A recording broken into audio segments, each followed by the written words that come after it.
all you beautiful book babes. Today we will be wrapping up our hockey month. We will be reviewing The Pucking Wrong Man by C.R. James. This is one of our favorite books from the series. Now, we start off with Anastasia, and she has always been a disappointment to everyone in her life till Camden walked into her life. They call him Hero, and that's what she desperately needs. Camden tells her he's obsessed and that he is going to change her life, that he'll never let her go. But as more time passes, she wonders if it's going to take a villain to get her happily ever after. And Camden James just might be the right man for the role. Stay tuned to find out more.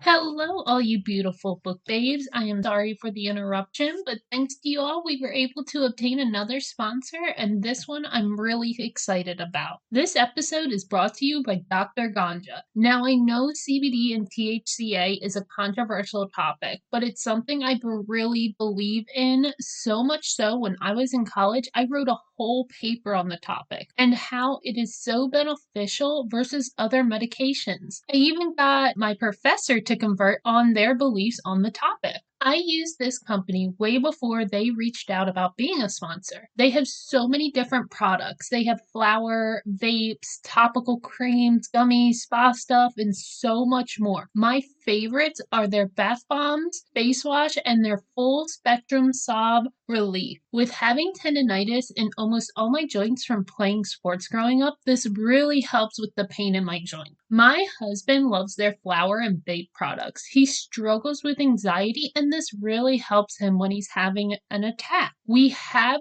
never gotten a product and not fallen in love with it. If you want to take advantage of this, all you have to do is go to Dr. Ganja, so it's DrGanja.com, and then at checkout use the promo code SMUT, S-M-U-T, for 5% off your order. This is not just a first time order deal. You can use it whenever you order, which is fantastic. My husband already started using the code. Now, please take advantage of this offer. I think a lot of you will benefit from trying it. And you beautiful book babes, enjoy the rest of the episode. Bye! Hello, all you beautiful book babes. We're back with our last hockey, and we saved our favorite. Yep. Miss C.R. James. Yeah, The Pucking Wrong Man. Ooh, I love Hero. I love it. Like, it's just like, I don't know. The boys, it's like I go in order. I like Hero, then I like Disney, then I like Lincoln, and then Ari. I just like him for his sense of humor and his bullshit. I don't like him as like a full-on character. Exactly. He's a good side character. Exactly. I did not like Ari's book. I like him in all the other books because he's just a good side character. But his actual book, not my favorite. Not my favorite. You read The Quarterback, though. How was that? The Quarterback was good. Good. She has a new one in that series, and I haven't read it yet because The Quarterback actually got dark. She only used to release like a couple books a year. She's been hauling ass this year. I need Logan's book, though, for the hockey one. Is that Rookie? That's Rookie. Oh, yeah. Yeah. I haven't read them in so long since Hero's book came out, so I'm like... Yeah. Like... Love it. Yeah, so we got The Pucking Wrong Man by C.R. James. Mm-hmm. The female main character is Anastasia, and the main male character is Camden. It's Camden. I don't know why I kept reading Cameron when I was reading. When I was reading it, I kept saying Cameron or Cameron. Yep, like, Camden. Kept leaving the D out. And all these men have their own brand of psycho, and I love it. Alright, so it begins kind of like a prelogue with 10-year-old Anastasia. She's in dance class and her teacher's asking her to get signed up for extra classes, but Anastasia, I'm gonna call her Anna. That's too long of a name for me to pronounce. Yeah. So Anna is afraid to ask for it. We learned that her home life isn't great since her mom left and her dad has been beating her regularly. When she gets off the bus to head home, she runs into Michael. He's a creepy sophomore that follows her around. Remember, she's 10. He's a sophomore in high school. Yeah, that's too much. Yeah. She tries to avoid him, but he won't leave her alone, but she ends up getting away from him. She makes it home, and her home situation really isn't good. There's no food, nothing like, her dad's drunk on the couch. She gets woken up in the middle of the night by her dad in one of his drunken stupors, and he's yelling at her, calling her a demon, and he ends up breaking her leg. Good lord, I forgot about all this. Yeah. Well, I didn't really care for her. I just like Camden. Yeah, exactly. But no, like, the beginning was very dark. When she wakes up in the hospital, Michael is there. He pushes down on her broken leg, causing her to scream. The doctors come in and give her something to knock her out, but when she wakes up again, Michael is still there. Police officers and a caseworker come in to tell her that her dad's been arrested and she'll be going to stay with the Carters, who is Michael's family. So, God, I forgot how long the backstory is. I'm like, when's the funny stuff coming? right? When Anastasia's face falls at the news, the caseworker tells her she should be grateful and basically berates her. Instead of like asking her why she feels that way, like I wanted to punch that caseworker. Like if I could reach through I the book remember this part. yeah, because I Yeah. was like, if the girl obviously sees in the stress of this news, you should be questioning why instead of being like, "Oh, you're ungrateful, little bitch." Mhm. When she's released to the Carvers, it wasn't really a better situation. So Camden's point of view comes in, and they're in the middle of a game. Ari is talking shit, telling the rookie that Camden will fuck his grandma. And I love Ari as yeah, a side character. okay. He just adds that little, like his book, he wasn't funny.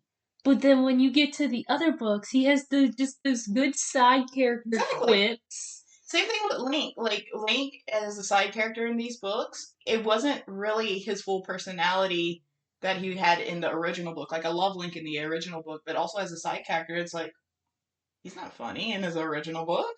Why is he funny now? No, I just like Lincoln when they come to him for advice. That's when I love Or when he asked no questions and was like, I'm down.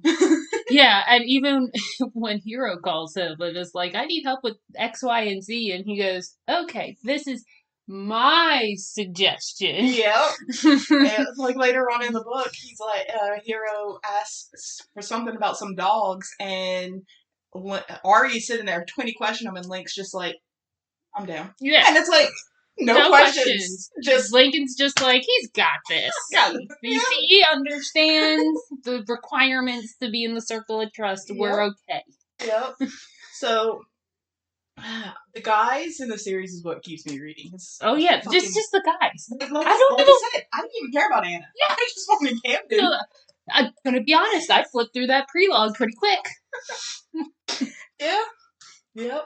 So Link called Disney a good fucking boy. Oh. And I loved it. Like, whenever he said that, I was like, oh shit, Disney's probably over there dissing himself right now. Disney's gonna be like, hi. Yeah, because Link called Disney a good fucking boy for blocking a shot. And I thought I thought Disney was gonna calm down with the Praise King after his book. Nope. Because he found his girl, so I'm like, oh, he found his girl. You know, Lincoln's not gonna do it for him. Nope. Yep, Link still does it for him. Camden has the nickname Hero, which we already established. The reason for this is because he has a compulsive need to help women in distress. In, I think, Disney's book, he's always like, oh, here, let me help you with that. Yep. Anytime it's a woman, or let me get that for you. Or, he just has that need to help women. He could be my hero. Just kidding. I would want Link any day. I'd take Link. Oh, really? Oh, yeah. I love Camden. I do. I love Camden, but Link is number one. You see, girls go, oh, getting kidnapped is so bad and all this other stuff. No, kidnap me. I'm like, but if someone's like this going, hey, I'm going to tie you to the bed, you have to live here, and I'm going to feed you, and I'll get you everything you need and want, it's like, the fuck would I leave for? Right? Why would I leave? I'm here. I'm down. You'll take care of me. All I gotta do is sexually please you. Fuck, let's do it. Well, hold on. Looks is a factor. Yeah. I mean, does it really matter what they look like if they wear a mask? No, girl, no. You and this mask thing. Because TikTok's all about masks, and I'm like, no, I need eyes. I mean, you can see their eyes. No. And their body. That's all that matters.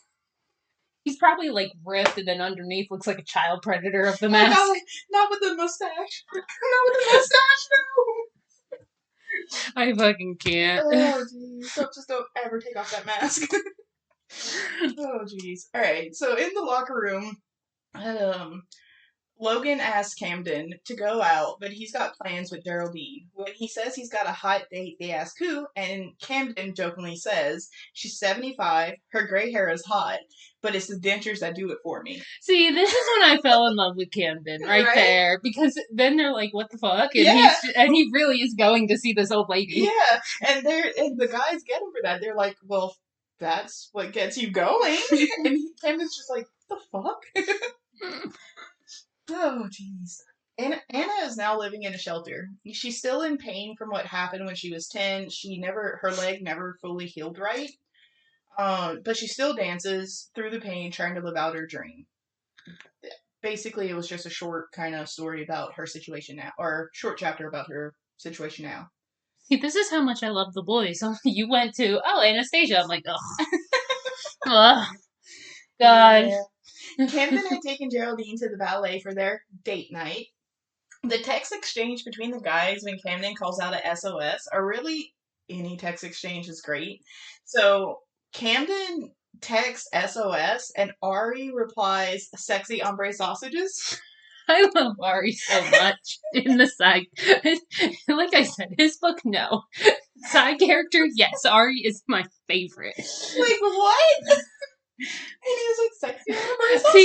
See, I'm gonna get text message words for you. I do it at work. I do the same thing. Like, if I don't know the meaning of it, I'm like, I bet it means this. It does not. It does not. That's not what it means. Not. I'm gonna start doing it to you anytime you do a laugh my ass off or something like that. I'm gonna be like, this? Lemon. I can't even think of the M word right now. I'm gonna make Billy do it. Yeah, there you go. He's better at stuff like that. Yep. So while he's sending the SOS text, that's when Camden sees her. Camden is mesmerized by Anna on stage, and he said that watching her changed his life. After the dance was over, Geraldine brought Cam to the after party to go and get his girl. I love the old lady. I'm sorry. Yeah, she's great. She's great. But his girl wasn't there. Camden does some charity work serving food to the homeless. When he was serving one day or like the next day, Anna walked in and Camden freaked out. Like he didn't know how to talk to her and was fumbling bad. Like embarrassing himself. He even claimed that he was allergic to peanuts to get away from the cookies. Oh yeah, I remember that. Away. He was like, I'm allergic to peanuts. I need to get away from the cookies right here. Oh, I need to go over there. Yeah. Camden, like, after he talks to her, he stalks her. Like, light stalking. He just wanted to see where she's going. Yeah, he doesn't get It doesn't go into detail. He does get into more stalking because later on he reveals how much he knows about her from stalking her, but it's not really, you don't get that point of view of him actually stalking her. Oh, gotcha. So he does stalk her, but you don't see it. That's right.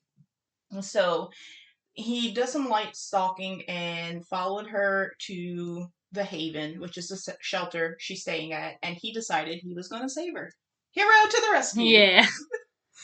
Michael shows up at the dance studio telling Anna she needs to come home for dinner. There's some flashbacks of him hurting her that I won't go into, but it is important to the story. When she's able to get away from him whenever she sees another dancer walking by, and she calls out to her and runs off, basically avoiding Michael.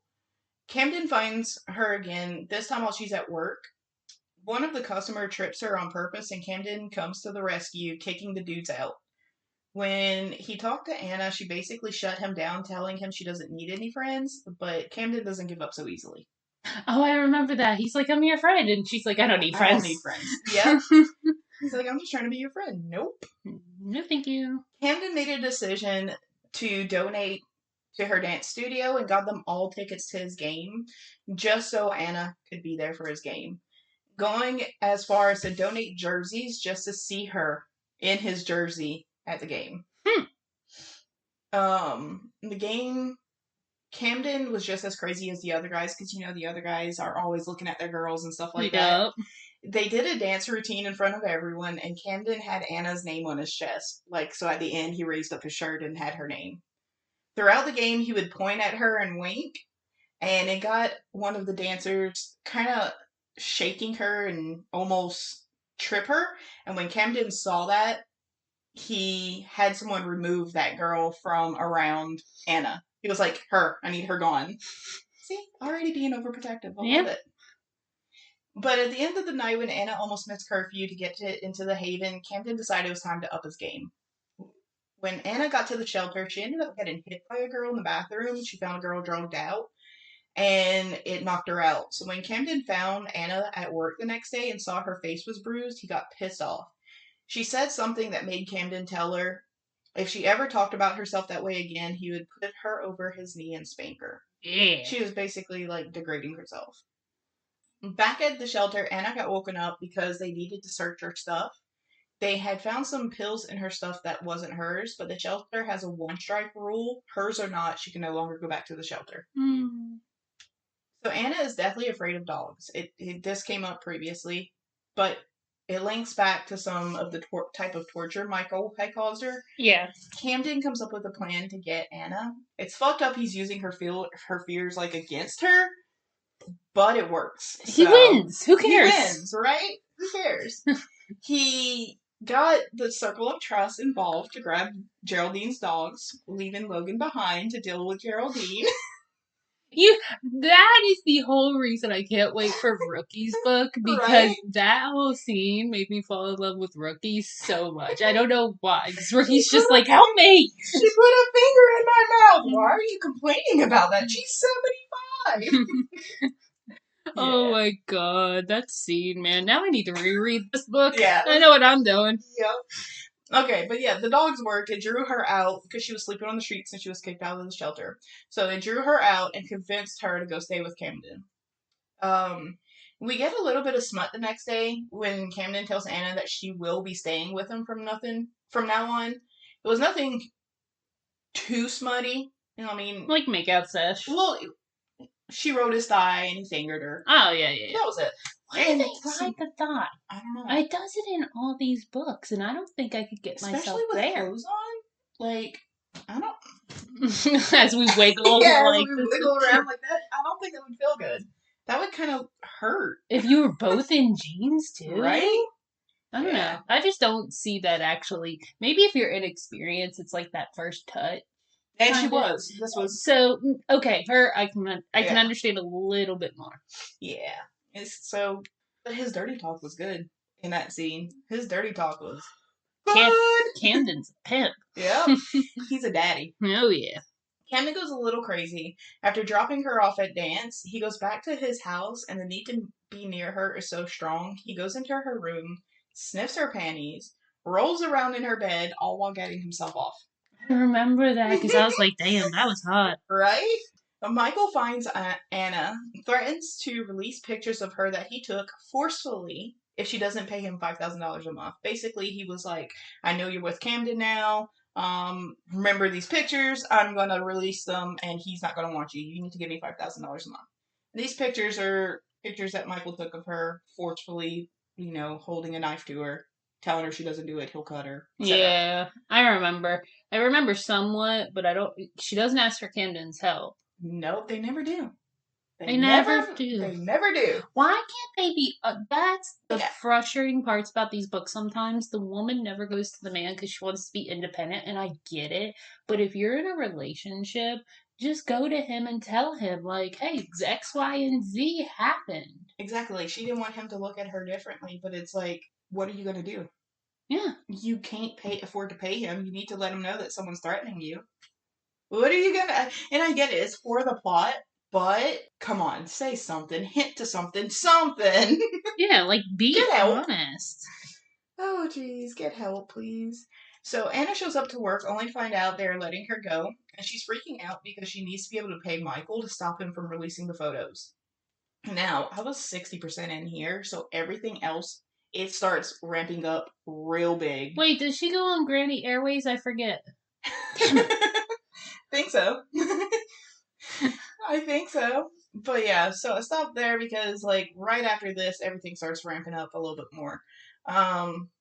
Yeah, this series is one of the best I've read. Yeah, it's literally hands down. I was nervous about quarterback. That's why I've been holding it off because I'm just like, oh, it's not my men though. Yeah, I was saying quarterback. She had a boyfriend in the beginning, and she's attracted to the main male character. So it was kind of like, it's not cheating, but it was kind of It's cutting that line. cutting that line. You're on that line. You're not fully there, but there's some gray area coming. Exactly. But these men are walking red flags, and I fucking love it. Yep, we love a good red flag. So Goodreads says this was rated at 4.12, and I agree. I mean, well, overall, I'll give it a 5. I mean, I'm sorry. I give her books a 5 every time. I'll say overall, I would have given it a 5. The only one that I did not want to give a 5, like a full 5 when I rated it, was her one with the cliffhanger that she did as a, 2 authors together. What's that called? Collaboration. Oh. Our Pucking Way or something like that. Yeah. The cliffhanger, man, I couldn't give it a 5. I can't. Like, fuck you! Because I read it that day in like 3 hours, and I said, "Don't you dare fucking start it!" And I texted you. I was like, "Don't start it. Don't do it." I remember that because you're like, it ends in a cliffhanger. Don't fucking start it. Don't touch it. And guess what? The next book doesn't come out for 6 whole fucking months. Yep. You're gonna be so disappointed. Yeah. I don't think I started it till that second book came out. Yeah, I was like, okay, now the second book's out. I don't think this, because I even told you, I was like, don't touch the second book. Let me read it. Let me be your wall and protector of the cliffhangers, because I already started this nonsense. I'm bad at that. Like, if Lexi reads a book before me, I ask for all the details. I'm like, so what happened? And I try not to. Although I feel like with this new PPC book, you're right there with me. I am. She's reading a PPC book, and it's... she tells me about it, and then like I get so invested. I'm like, so wait, what happened to this? She's like, oh, I forgot to tell you. This happened. Because there's like this PPC. The chapters are not short. Well, that's good. Normally it's short, and there's a lot of chapters, and they're not expensive. So like I get a good 10, 20 chapters a day. Oh, that's not bad. Yeah, but I have to spend like $10. Because, you know, you get extra coins if you top up. This one, it's like you get the check-in, you don't have to watch the ads. It makes you click on a link to go to a web page. You gotta sit there for 30 seconds and go back, and then you can have your coin. Nice. So I can at least I literally open the web page, put my phone down, let it sit for like 30 seconds, and then go back and get my coins. And I can do that like 12 times. There you go. You get all your coins. But yeah, that PPC's got me. I just want to know who made it. Yeah. But, alright. So, the Pucking Wrong Man overall said 5. Humor was 5. Smut was 4 because you don't get a lot of smut till the end. Yeah. Emotional was 4 only because her background, like whenever she goes through flashbacks of what Michael did to her, it was kind of like... It was rough for her. It was raw. Like, yeah. Oh, yeah, this one did get pretty, because, like, I thought the first book was pretty twisted getting into the background of Monroe. Yeah. But when you get to this book, that background, yeah, like, it's annoying, because I don't really want to care about the girl, but I know we need it. Exactly. So the plot was 5 because C.R. Jane's fucking amazing. Yeah. And smut the plot, there was more plot than smut till the end. You get That's most of her books. Yeah. It's like you gotta get like 50%. She gives you then a little sprinkle. Then like at 75, you're getting full blown. Exactly. And you gotta build up to it. But yeah, that's it. But that is the end of our hockey month, and then next month we are going to do werewolf shifter kind of. We've both been going through a fated mate thing. Yeah, we have. So it was like. We were like, we should do a random month. And I was like, no, we're both reading shifter books. Let's do shifters. Let's just do shifters and call it a day. So next month we'll be doing shifters. And that is today's episode. So please make sure that you like, comment, subscribe wherever you listen to your podcast. And also make sure to follow us on Facebook, TikTok, and Instagram. I do post Monday through Friday daily of little snippets. What is the new episode, stuff like that, and sneak peeks. But that's it, and you beautiful book babes have a wonderful day. Bye. Bye.